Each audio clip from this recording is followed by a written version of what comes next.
Hey everyone, it's Amanda with Americana Gardens, and right now you are looking at my succulent and cacti table. And I got some really nice arrangements here, some cacti and some lovely textures and colors that pretty much I'm just going to go over with today. This isn't going to be a super long tour, but I really just wanted to focus on like the succulents and cacti that I have.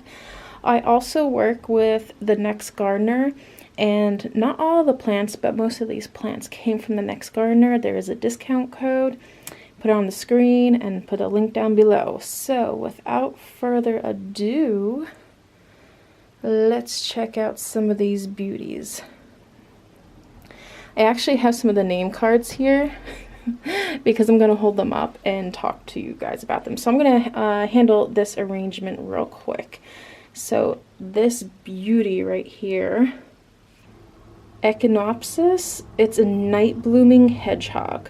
Okay, so an Echinopsis denudatum.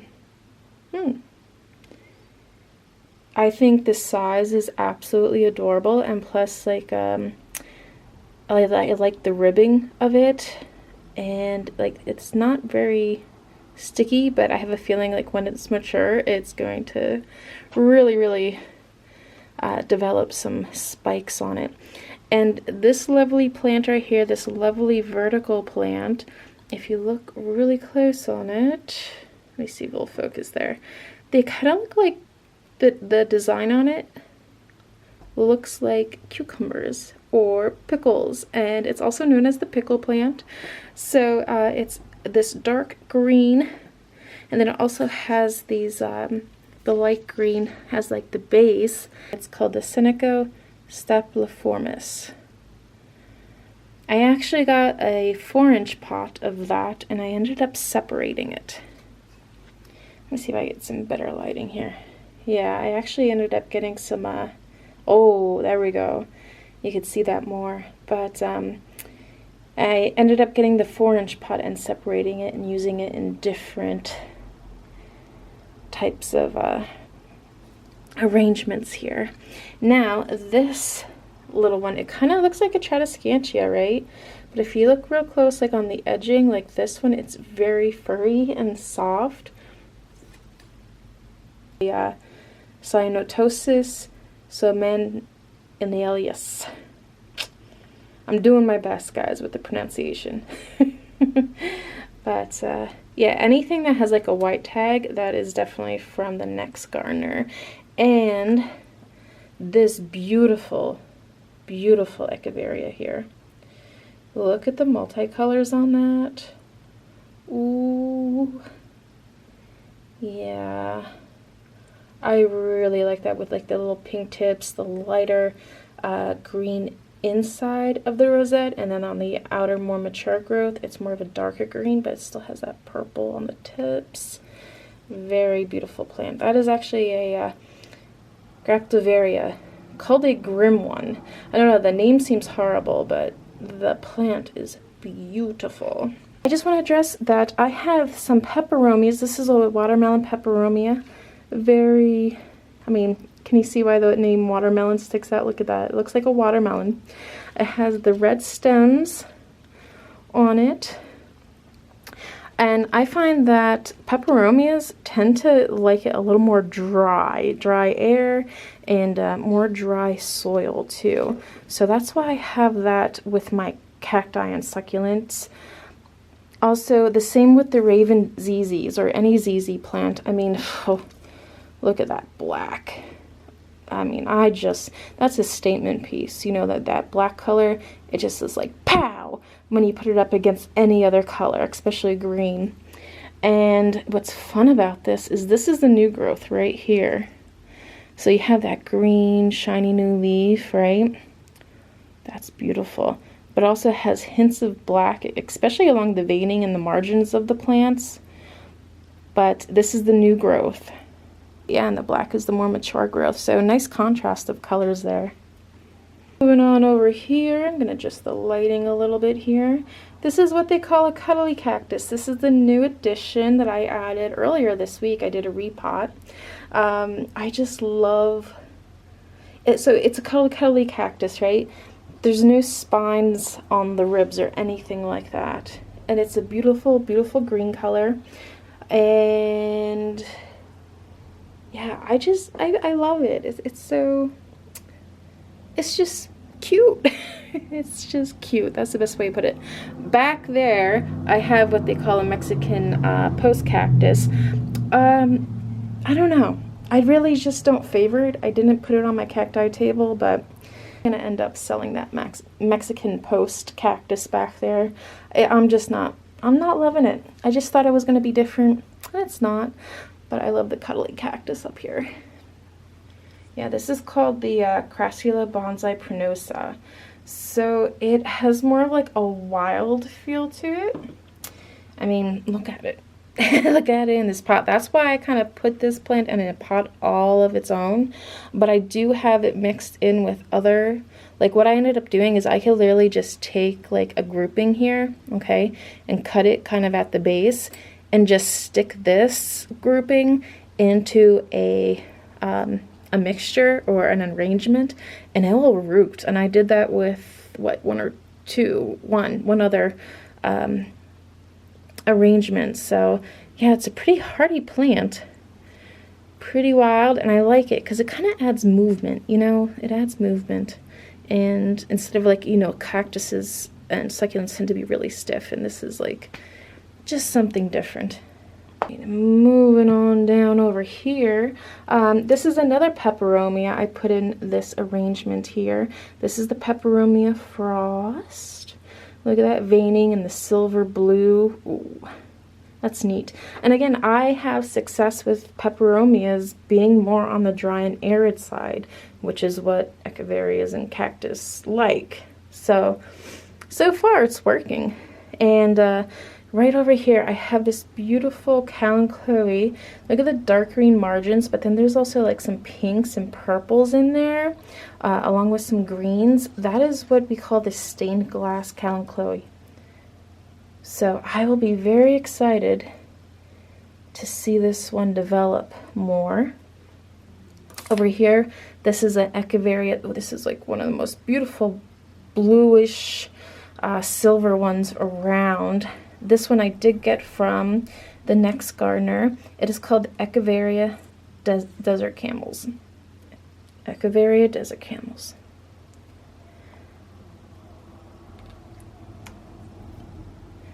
The reason I like this is because if you look at this growth right here, it's almost just like longer than a regular Echeveria would be, and it has like a very, very pointed top to it. And it also, like, the color will be changing on this one. It will become more of like an apricot sandish color. That's the best way I could put it. But then the newer growth will still have that bluish to it. So it's going to be looking really good when it develops more color. And moving right on over here is, look at that beautiful design that they have on the leaf of this particular plant. This is the Pactophytum compactum. Pactophytum compactum. Pactophytum compactum. Say that 5 times fast. But it kind of reminds me of like little diamond cuts in the leaves there. It's really cool. It gets really tall too, but it kind of stays bushy, which is really nice to have. And, oh, hanging over here we have what actually somebody gave me, like somebody random that I met. It is a Hoya Wyetii.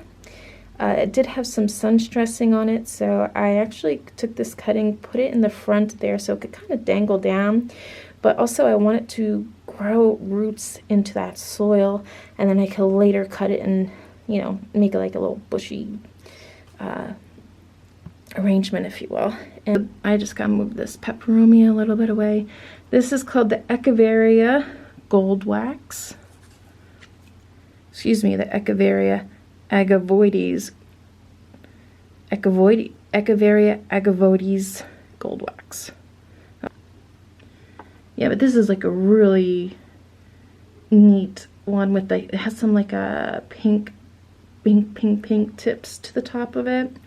And also right there, that may look like a dead leaf. It's not, it's very firm, but that's where the gold is going to come from. So the more mature growth will turn gold and the newer growth will be green. Alright, moving right on over to this arrangement here. This is just like a Hoya. I'm not sure on the variety. It's a Hoya.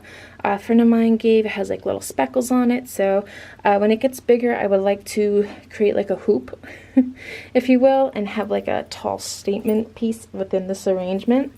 But in the meantime, I like its bold leaves that it offers. This is the Echeveria Crypsate Beauty, and like the leaves are so ruffly on it. Like, that is just so unique. That blue silver color too. It has like little, the more mature leaves are a little bit more purple, as you can see. So, but I just want to point out, this is why you don't, like, you see these markings here. They're taking off the coating when people touch them with their hands. They're taking off the coating of Farina, I think it's called. It is like, acts like the sunscreen to the Echeveria, certain ones that have them, and it doesn't come back.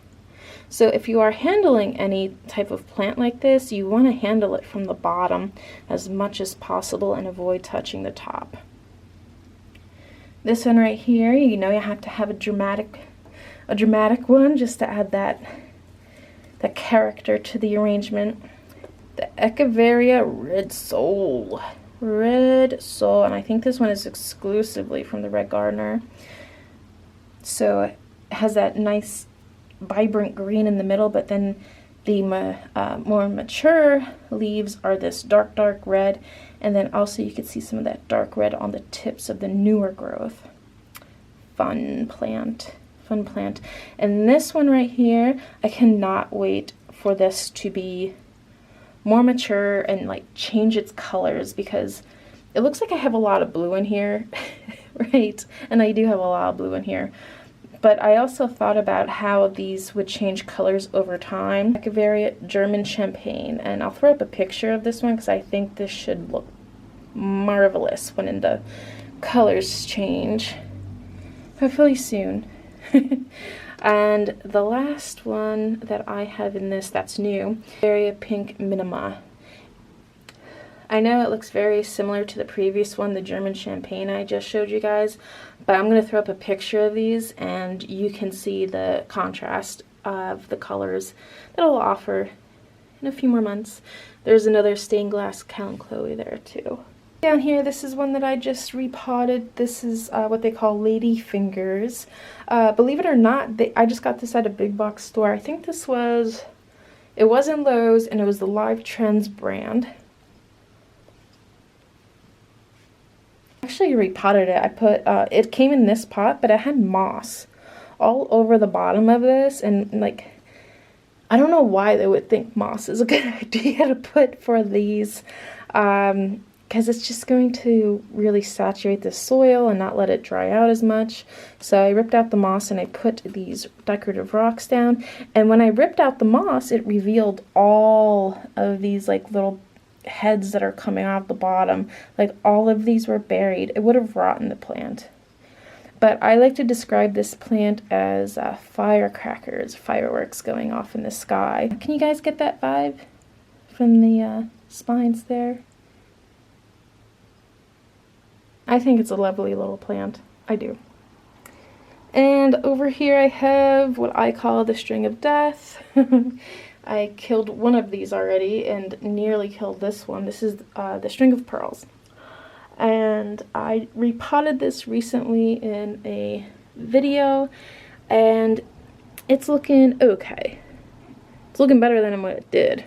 There might be some that are a little dehydrated or wrinkly, but it's looking so much better than what it did, and I think it's going to take off. I think overall I'm going to have more success than failure out of this plant. So, but I love how it drapes down like that. Yeah, and I just got these little stands from like the Goodwill thrift stores. Put a pot on it. I have it one right here, and then the one that was the first one we went over also has that. I think they're originally like candle stands or something. Not sure. But, all right, let me just adjust the light a little bit here. Oh, by the way, I have these lights here. I have 2 clip-on ones and this long white one that gets like 64 inches tall. But I use this for right over my plants here. I do have a discount code for these plants. It's 10% off until January, last day of January. Link is in the description. Okay, and this is, oh, I just wanted to say it, an aglaonema. What do they call this? Frosted silver or something? I don't know, but I find that aglaonemas are another plant that can fare well with more drier conditions, so that is why it's over here. If you didn't notice, like, this is a glass table right here, this piece right here, that is actually a radiator. That is how we heat our house. So you can imagine hot water moving through that radiator, radiating that hot heat. It dries this section out pretty fast. So that's why I figured this was a good place for my succulents and whatnot, my more arid loving plants. This is the first arrangement that I did when I received the box from the Next Gardener.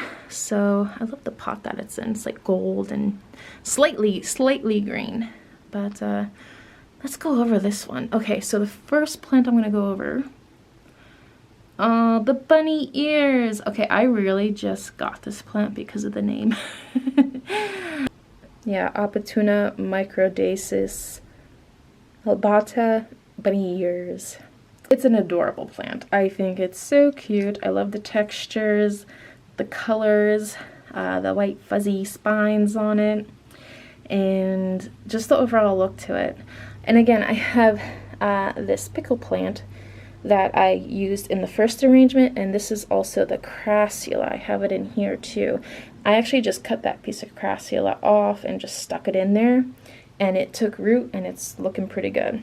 I also have some Tradescantia here. Tradescantia is another plant that I feel is like really, it can do well in more drier conditions. Oh, this baby right here, this Echeveria, this is called the Pectophytum apricot beauty. Yes. Look at that variegation on that plant. Lovely, lovely. I'm going to try propagating that too, because that's definitely a plant that I want more of. This is another Hoya Wyetii coming out of the side there, rooting into the soil nicely. And this is what we call the Echeveria gillodrops. Look at the tips. They look like raindrops on the tips. And it's a green coloring, but then it almost has like white margins to it. Beautiful plant. Beautiful plant. And the last plant I'm going to cover is another, what I call a dramatic plant, not because it's fussy or anything, just because of the look, the darkness to it. This is called the Echeveria Linda Jean / Rob Roy. Look at that dark color and that bright center. Really cool plant. Doing well. I actually, when this came in the pot, I actually just cut off the top and stuck this in the soil, so it's rooting in. I don't want to disturb it too much. And then the other, the stem part that I had, I'm actually growing some more out of it, so very cool. But this is my collection, guys. I really hope you enjoyed what you saw. And I do indoor plants, I have outdoor gardening videos, so if that is something that strikes your fancy, hit subscribe, and I will check you guys later. Thank you. Bye.